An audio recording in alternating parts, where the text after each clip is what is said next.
የሚፈልገው ነገር እዚህ ሁሉ ነገር ውስጥ የገባነው ባንቺ ምክንያት ነው። እሺ ትሰማኛለህ?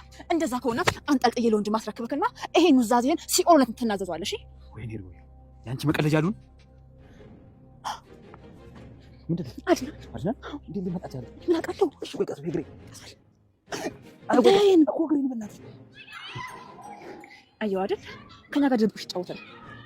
ሮቤል ይሄ ድንጋይ ሆነ ጭቅላትን አሰራውሽ። እሺ አሁን ቆይ ምንድነው የሚሻለው? ከዚህ እንሂድ አልኩህ። አንተ ግን እምቢ አልክ። ይኸው ካንተ ልጨቃጨቅኝ እሱ እዚህ መጣ። ሚራ አሞኛል፣ ተረጅኝ። ሳልፈልግ ቀርቼ አይደለም። አትጩ ምን ሆናል? እንዲሰማው እንዴ ድምጽ ጮክ አድርገህ የምትናገረው? አዎ ከሰማም ይስማኝ። ፈርቼም አልሞትም። እሺ ስልሞት መጣ ቢሉት አንዱን ገባ በለው አይደል የሚባለው? እሱ እኮ ለወንድ ልጅ ነው። እሺ በሐቅ ልኖረ ጀግና ለሆነ ሮቤል እንደዚህ አይነቱ ነገር ላንተ አይመጥንም። ሚራ እኔ ውስጤ ምንም ፍርሃት አፈጠረብኝ። የሚመጣው ቢመጣ ምንም ግድ አይሰጠኝም። እሺ አፈን ዝጋ እስቲ። ዝም ብላት ነፍነፍ ሽንታም። ይኸውልሽ በጣም ሰልችቶኛል። እሺ ሄጄ ሊሆነ ሰውዬሽ አገኛችኋለሁ፣ አልለቃችሁም። እውነት አታቁኝም ማለት ነው። ከኔ ከአድናን ሸሽታችሁ የትም አትገባትም።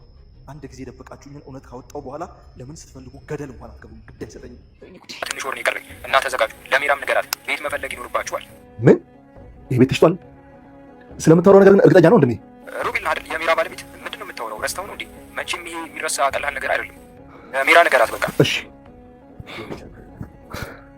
እኔ ሞቻለሁ አይደል? የለውም እላይ ላይ ቤቴን ሽጦታል ማለት ነው። ወይኔ አድናን 4 ሚሊዮን ብር አለሽ ወይ? ብሩ አለ ወይስ የለም?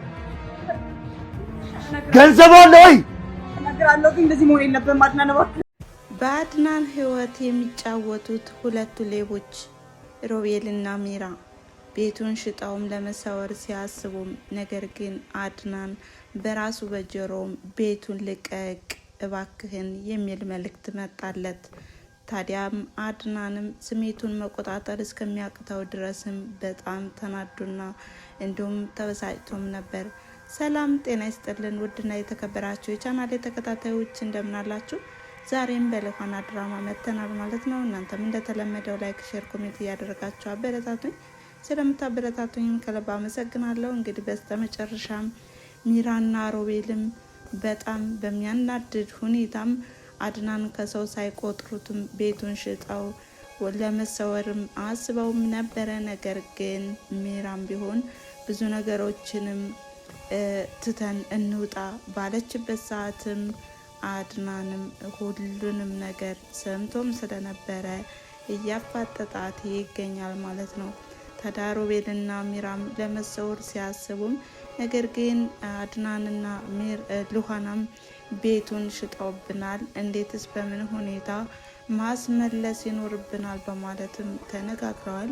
ይህንም ልኋና እንዴትና በምን ሁኔታ ማስመለስ እንዳለብኝ እኔ ያውቃለሁ፣ ጨዋታውንም እንድጫወተው ፍቀድልኝ በማለትም አድናንን አስፈቅደዋለች ማለት ነው።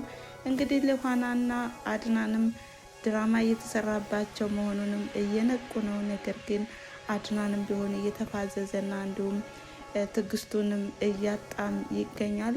ታዲያ ልኋናም ቢሆን ካጠገቡም ሆና እንደምትረዳውም ቃል ገብታለታለች።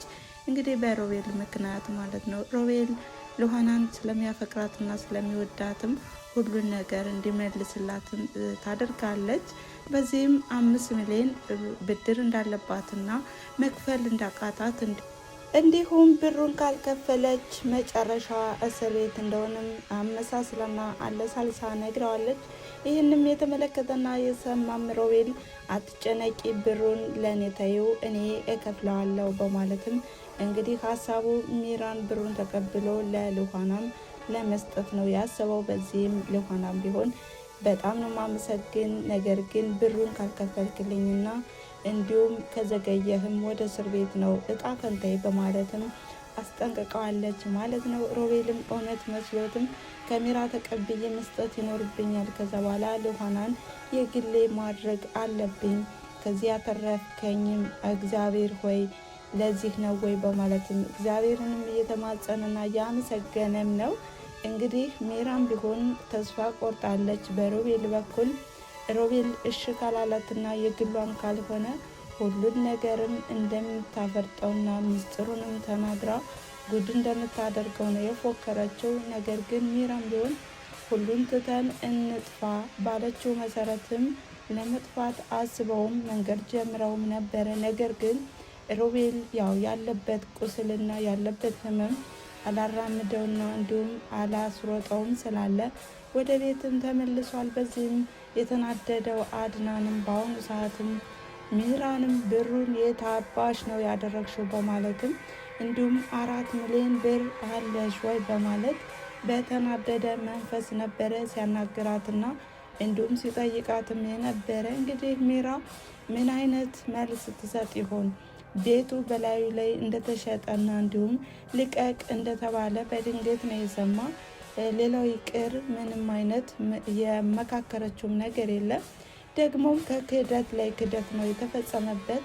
ይህም የ80 ባሏ ወይም የህግ ባሏ ማለት ነው ሚራ አሁን ላይ አድናን ትሄደዋለች። ይህም ሮቤል ነው ባሌ በማለት ነው ቤቱን የሸጠችው። በምን አይነት ጭካኔ እንደሸጠችውም ብቻ በጣም ይከብዳል። ሌላው የሉሃና እህት አድራሻና ሁኔታ በአሁኑ ሰዓትም እየተድበሰበሰም ከስህተት ላይ ስህተትም እየተጨማመረ ሉሃና በጣም ውዝግብ ላይ ገብታለች ማለት ነው።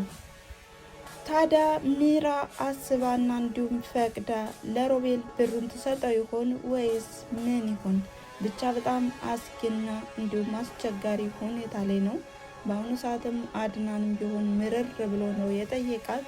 እንግዲህ ብሩ ከወዴት ይመጣ ይሆን? እኔ የሚመስለኝ ከወደ ሮቤል ነው። ምክንያቱም ሚራ በአሁኑ ሰዓት ሮቤልን ስለምታፈቅረውና ስለምትወደውም ይሄን ብር ለሮቤል ትሰጠውና ከዛ ለሉሃናም ወዲያውኑ ለአድናን ትመልስለታለች ማለት ነው። ብቻ በጣም ውስብስብ ያለው ክፍል ላይ ነን ማለት ነው። እናንተም ሀሳብ አስተያየታችሁን በኮሜንት መስጫ ላይ አስቀምጡ እያልኩኝ እንግዲህ የሉሃናና እንዲሁም የአድናን መጨረሻ በጣም የሚያጓጓና እንዲሁም ፍቅራቸውም ደስ የሚል ነበረ። ነገር ግን ሮቤልና ሚራ ሳሉም ብዙ ነገሮች እየተሰነካከሉባቸውና እንዲሁም ፍቅራቸውም እየሻከረ ይመጣል ብዬ አስባለሁ። ምክንያቱም አድናንና ሉሃና እንዳይፋቀሩ ሮቤል በጣም ነቀስ ሆኖባቸዋል። በዚህም ሚራም ቢሆን እየተስማማችና እንዲሁም ሀሳቡንም እየዋጠችለት አይደለም። ምክንያቱም ሮቤልን ታፈቅረዋለች ነው። ሮቤል ሉሃናን ተዋት እባክህን ብትለውም እሱ ግን ጆሮ ዳባ ልበስ ብሏል ማለት ነው። እናም የመጣው ይምጣ በማለት ነበር ወደዚህ ቤት የተመለሰው። ታዳም ሮቤልም ቢሆን ስቃዩ ይቀጥላል። ምክንያቱም የሉሃናን የእህቷን መጨረሻ ሳይናገርና ሁኔታውንም እነሱ ምን እንዳደረጓትና የት እንዳደረሷትም አድናን ጠበቅ አድርጎ ሊይዛቸው ሲል ነበረ። እንግዲህ በዝግጅት ላይ ሳለም ከነገሮች ላይ ነገሮችን እየደራረቡ እያስመሰሉ በተለይ ሚራም ቢሆን በጽንሱ አመካይታም ብዙ ነገሮችንም እያደረገችው ትገኛለች። ይሄም ህፃኑ ይወርዳል፣ ጽንሱ ይወርዳል እያለችም አድናንን ላልታሰበ ሀሳብና እንዲሁም ላልታሰበ ድንጋጤ እየሰጠችውም ነው። ታዲያ አድናንም ከልጅ ያለው ፍቅር የተነሳ በጣም ከባድ ስለሆነ ሚራንም ለመንከባከብ ጠጋ እያለ ባለበት ሰዓትም ነበር እንግዲህ ነገር የተከሰተው። ምክንያቱም ቤቱን ለቀቅ የሚል ማለት ነው። እና መጨረሻ ላይ በምን አይነት መንገድ ይመጡ ይሆን የሚለውን የምናይና የምንመለከት ይሆናል ማለት ነው።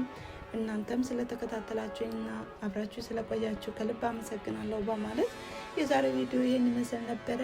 መልካም ጊዜ። ባይ ባይ።